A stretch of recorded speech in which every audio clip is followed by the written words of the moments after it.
When we talk about financial balance, what exactly comes to your mind? Currently, very few people actually have a balance in their finances. This is largely due to how they were taught or even due to lack of financial awareness, but they don't apply it in their daily lives. I'm sure you know people who, in case of any unexpected event or emergency, don't have money saved and always resort to credit cards or loans. The first major difference I'd like to point out here is between having money and having income. It might seem like two very similar things, but you'll see that they are quite different. When we receive our monthly salary, we receive our income, for example, $2,000. However, this doesn't mean at all that you actually have this money because you'll have expenses like food, bills, rent, transportation, and so on. What I just mentioned may seem quite obvious, but most people don't understand this difference, thinking that since $2,000 landed in the account, they can use it for anything they want, with phrases like, "I'm getting paid today. Let's go to that fancy restaurant." And no, there's nothing wrong with enjoying your own money. The problem arises when you run into financial difficulties due to not understanding this basic principle. Seeing money as part of personal assets. When we receive our salary, we get very excited about it. Many already start thinking about what they can buy with the money received. However, here's one of my favorite phrases. If you only see money as a means of exchange, you'll never truly have money. Remember that word only, because it's impossible not to use money as a means of exchange. But what does this phrase specifically mean? Imagine you inherit a substantial sum, for example, $100,000. However, without financial education, an unfortunate thought like, "I have money to spend," will come to mind. So you go ahead and buy what you want with money, like a new car, buying the latest smartphone, and so on. Surely the "I have money to spend" quickly turns into "I have no more money." Understand? It's quite simple, but that's the issue with seeing money solely as a means of exchange. In other words, seeing money only as a way to acquire what you desire. So, what's the other way to view money besides as a means of exchange? One thing I want to make clear is that we can't stop using money as a means of exchange. We'll always need it to buy food, transportation, rent, everything we need to stay alive. However, here I want to talk about using money not only as a means of exchange, but also as another form. Well, the principle of financial education is to see money as a seed to be planted, which will yield fruits over time. In other words, it's seeing money as personal assets, viewing every saving you make as a part of your own assets. For example, saving $500 to invest and making this amount grow as time passes, both through the monthly contributions you'll make and through compound interest working overtime. But why is this so important? Because we can't see money solely as a means of exchange. If you're watching this video, it's because you want to achieve financial balance. And it'll be very difficult to achieve this balance by only seeing money for the purpose of buying and consuming everything you want. So initially, we have to consider which step we're on, and this is very important. For example, if today you earn $3,000, don't live on the $3,000 step. Try to live on a $2,500 step, remembering that this is just an example and you'll adapt it to your own reality. Did you get it? Never live on the step of your own salary. Always choose to live one step below to not spend all you earn and have extra money every month. If you want to achieve financial balance, this is the basic principle. Now, of course, in practice, it's much more difficult to do all this, especially when it comes to social situations. You'll see friends financing cars, traveling, and spending everything.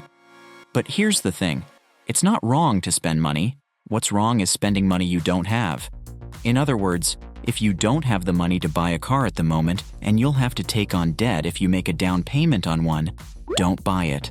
Otherwise, the financial damage will be much worse in the future. Before we proceed, I'd like to ask you to leave a like on this video to help it reach more people who also need this content. And if you're new to the channel, don't forget to subscribe. Let's continue. It's like in the book, The Total Money Makeover by Dave Ramsey, which says that we need to make some sacrifices initially. Sometimes driving a car that isn't brand new or riding a cheap motorcycle or even using public transportation without taking on debt, but instead increasing the amount invested with the savings we've made alone.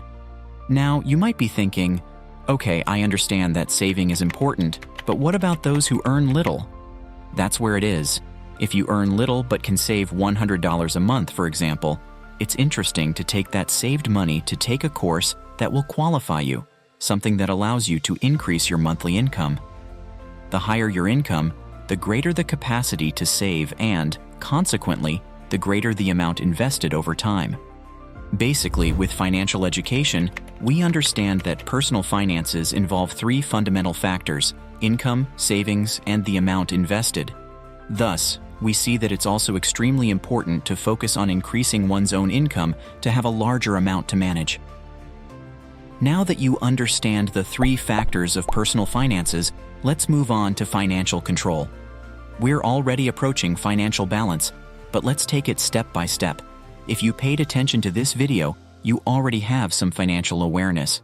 Now, to acquire financial control, just keep in mind or note down an average of how much you earn and spend monthly, understanding the inflow and outflow of money. This way, you have a basis to put into practice the act of living one step below your salary. If you have debts to pay, you can do the same thing, but instead of living one step below to save money, you'll use that money to pay off the debts. And it's interesting to try to pay as much as possible monthly, because the larger the debt repayment amount, the less time it will take to pay it off. So if you're currently in debt and can live 2 steps below your salary, it might be even better. Now that you understand that money is not just a means of exchange, and that every saving you make is a tiny part of your assets, in addition to having financial awareness and financial control, you can already save a portion to invest monthly. And in this case, the emergency fund begins. This reserve is extremely important for achieving financial balance. It may seem silly and unnecessary, but you'll see in a few minutes how important it is to have this emergency fund. Often, when we have no financial control, we spend everything or even more than we earn, using the credit card to supplement income, as if it were a form of expansion. However, this is a false idea of income, because you'll have to pay off the credit card the following month. And that's where the emergency fund comes in. Remember the difference between having income and having money? So, by forming the emergency fund, you actually have money and not just income, and you'll see why. If you have a lifestyle in which you spend $3,000 a month and earn $3,000 a month, it's clear that you have income because you receive $3,000 monthly. However, you don't have money because at the end of the month, you'll be broke, having no money left, just expenses. And if you happen to be fired or get sick and can't work, you'll be left high and dry with nothing, desperate thinking about how to pay the bills. Now, if you earn $3,000 a month and spend $2,500, using the remaining $500 to invest in your emergency fund, in 10 months you've accumulated $5,000, not to mention the interest you'll earn just by investing your reserve. So, if you happen to be fired, you'll have money in this reserve that will be very important for you to survive until you get another job. This emergency fund is the first investment you should make, and we should all already have this reserve because with it formed, we achieve the famous financial balance, thus acquiring much greater peace of mind regarding personal finances. If you have any doubts about how to achieve financial balance, comment below the video to let us know. If there are many interested people, we'll make a video on how you can achieve your financial balance. Thank you very much for watching the video until here. See you in the next one.